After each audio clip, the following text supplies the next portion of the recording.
കോഴിക്കോട് പൂവാട്ടുപറമ്പ് അങ്ങാടിയിലെ കടയിൽ മോഷണം. കടയിൽ സൂക്ഷിച്ചിരുന്ന 25,000 രൂപ നഷ്ടമായെന്ന് പരാതി.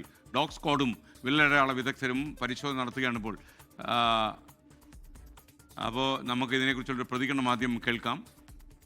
രാത്രി പൊട്ടിപ്പോയതാണ്. രാവിലെ ബേക്കറിന്റെ ഭാഗത്തുള്ള പൂട്ടാണ് പൊളിച്ചിട്ടത്. പിന്നെ രാവിലെ കട തുറന്നപ്പോഴാണ് മേശ തുറന്നിട്ട് കണ്ടത്. അപ്പോൾ പല ആൾ കൊടുക്കാൻ വെച്ച പൈസ കാണുന്നില്ല. ഒരു 10-25 റുപ്യൻ്റെ അടുത്തുണ്ടാവും. ബാക്കി കറക്റ്റ് തുറന്ന് നോക്കിയാലേ കറക്റ്റ് വിവരം അറിയും.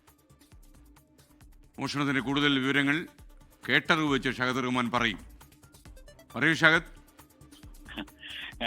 ഇത് കടയുടമയാണ് ഇപ്പോൾ ഈ പ്രതികരണം നമുക്ക് നൽകിയിട്ടുള്ളത്. ഇന്ന് രാവിലെ ഈ കട തുറക്കാനെത്തിയ സമയത്താണ് ഈ കടയുടെ പൂട്ട് തകർത്ത നിലയിൽ കാണുന്നത്. നമുക്ക് ദൃശ്യങ്ങളിൽ കാണാൻ സാധിക്കുമെന്ന് വിചാരിക്കുന്നു.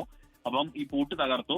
മാത്രമല്ല, ഈ കടയിലുണ്ടായിരുന്ന ഏകദേശം 25,000 രൂപ ഈ മോഷ്ടാവ് കൊണ്ടുപോയി എന്ന പ്രാഥമികമായിട്ടുള്ള ഒരു വിലയിരുത്തലാണ് ഇപ്പോൾ ഉണ്ടായിട്ടുള്ളത്. എന്തായാലും ഈ സംഭവവുമായി ബന്ധപ്പെട്ട മെഡിക്കൽ കോളേജ് പോലീസ് വിവരം അറിയിക്കുകയും പോലീസ് സ്ഥലത്തെത്തുകയും ചെയ്തിട്ടുണ്ട്. പോലീസ് ഇപ്പോൾ ഡോഗ് സ്ക്വാഡിനെയും അതുപോലെ തന്നെ വിരലടയാള വിദഗ്ധരെയും സ്ഥലത്തെത്തിച്ച് വിശദമായിട്ടുള്ള ഒരു പരിശോധന നടത്താനാണ് തീരുമാനിച്ചിട്ടുള്ളത്.